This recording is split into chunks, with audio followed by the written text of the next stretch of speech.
High school versus professional sports.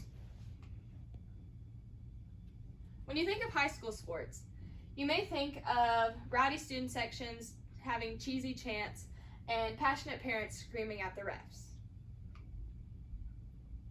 When you think of professional sports, you may think of the similar things.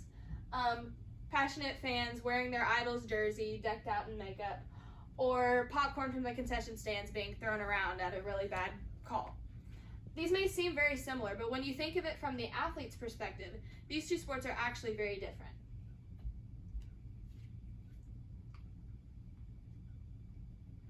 The first way they are different is in their physical requirements. The daily schedule for athletes revolves around the sport they are playing. Their training, their weightlifting, their recoveries, their physical therapy, everything revolves around their sport. They also have diets that are specified to their specific training needs. For example,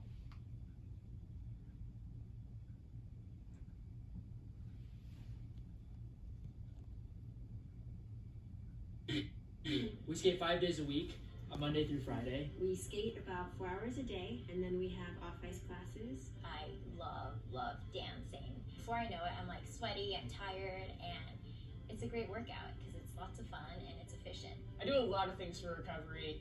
Usually it's things I don't want to do though, like getting in the ice bath. Like I do not like doing that, but it feels really good afterwards. For recovery, I typically drink like a Core Power or some sort of protein shake to make sure that I have protein, carbs, sugars to replenish after a workout. For recovery, I have this thing called the Normatec.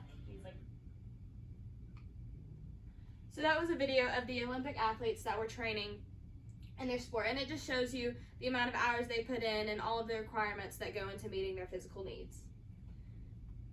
That was, this is a chart from MiraFit, an athletic training website, and it shows the schedule of Olympic swimmer Michael Phelps, someone we've all heard of.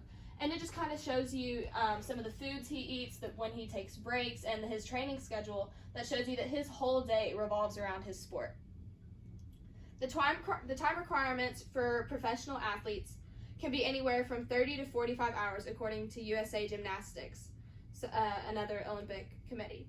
High school athletes at most practice 10 to 15 hours a week, and that's including their travel and everything. The professional requirements don't include things like physical therapy, the ice baths that they were talking about later. That is all on the side and things that they have to take care of out of their training schedule.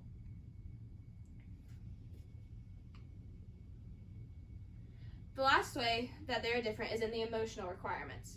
Professional athletes have to be able to perform at their best in front of thousands of fans. As we can see, Nissan Stadium here can hold over 70,000 fans, whereas our normal high school stadium at most holds 4,300 fans.